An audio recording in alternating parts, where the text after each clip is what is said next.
Wa yuqimus sholata, mendirikan salat. Orang bersyahadat tapi tidak melaksanakan salat, bagaimana kisahnya orang tersebut? Lalu tidak membayar zakat.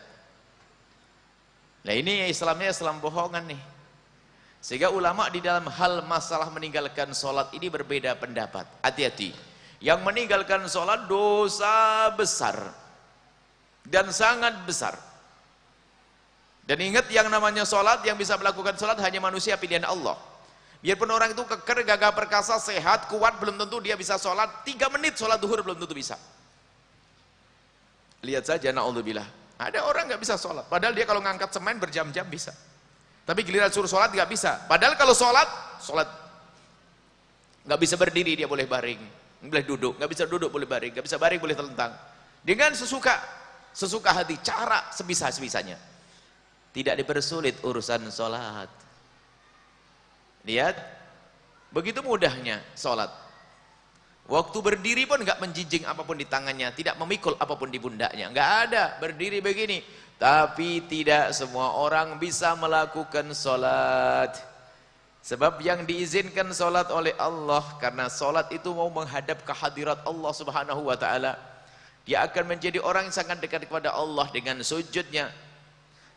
Aqrabu ma yakunul abdu min rabbihi wa huwa sajid. Saat paling dekatnya seorang hamba dengan Tuhannya waktu sujud. Allah nggak seneng kalau hamba. Makanya kalau yang jarang sholat karena Allah nggak seneng dengan dia.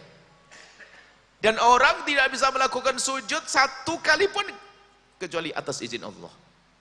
Berarti itu Anda masih diizinkan sujud, sholat, ketahuilah Anda masih disintai oleh Allah. Allah senang hambaku sujud, menghambakan kepadaku, bertawadhu di hadapanku. Tapi lihat, banyak orang dia bisa berdiri berjam-jam tapi suruh sholat gak bisa. Aneh, unik. Padahal sholat ringan. 2 menit.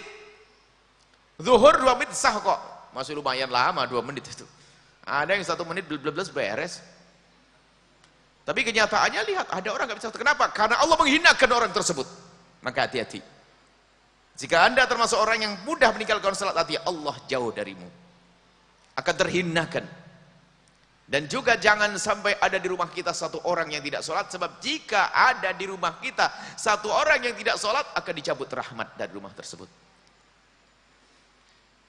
Pembantumu adalah umat Nabi Muhammad, jangan sampai tidak diajari sholat, dosa. Hati-hati sholat. Beri kesempatan orang yang bekerja dengan kita sholat. Yang namanya urusan sholat, kadang kita ini terlena. Ustadz masuk neraka, bisa banyak Ustadz masuk neraka. Kenapa? Bangun masjid, bangun pondok. Tukangnya 60 orang nggak sholat semuanya ini. Hati-hati. Jangan Anda berani ngurusi masjid kalau tiba-tiba tukangnya tidak Anda beri kesempatan untuk sholat, tidak ada ajari sholat.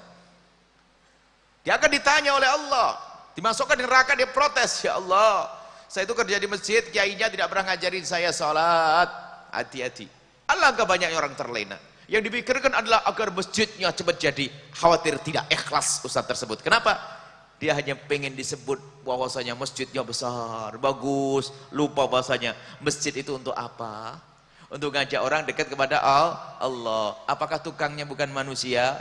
Lah kok nggak diajak? Berarti kita sudah lupa. Mungkin waktu bangun masjid, impiannya bukan ridho Allah. Impiannya adalah saya ingin menjadi panitia tersukses. Bangun pondok pun juga sama seperti itu, ingat. Semua yang bekerja harus sholat. Jangan sampai ada yang tidak sholat. Beri waktu. Istirahatnya ditambah 10 menit. Beri waktu. Punya karyawan 2 tidak sholat semuanya, Masya Allah. Lah kok daftar masuk neraka? Mending tidak usah pakai karyawan, kerja sendiri. Karyawan 2. Itu 2 karyawan, kalau 1000 karyawan, wah dalam banget tuh nerakanya. Tapi sebaliknya punya karyawan 2 sholat semuanya, Allah jadi pahala. 1000 karyawan, hebat. Hati-hati urusan sholat. Jangan main-main urusan sholat. Sholat adalah saat kita mengadu kepada Allah. Salat kita bersalam kepada Allah. At-tahiyatul barakatuh. Assalamualaikum ayuhan nabi. Assalamualaikum. Asyhadu an la ilaha. At-tahiyatul barakatuh kan salam kepada Allah. Makanya kalau ada orang yang meninggalkan sholat, dosa besar. Dan karena yang meninggalkan sholat dosanya sangat besar, maka sholat dimudahkan oleh Allah. Mudah, nggak bisa berdiri, boleh duduk dan seterusnya.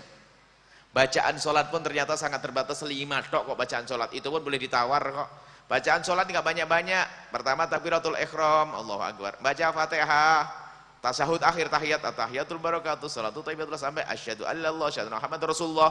Yang keempat adalah Allahumma shalli ala sayyidina Muhammad, tok sampai di situ wajibnya. Setelah itu Pak, assalamualaikum. Adapun kabiro dan sebagainya, subhanallah itu sunnah. Makanya kalau ada orang tidak bisa sholat, itu yang salah.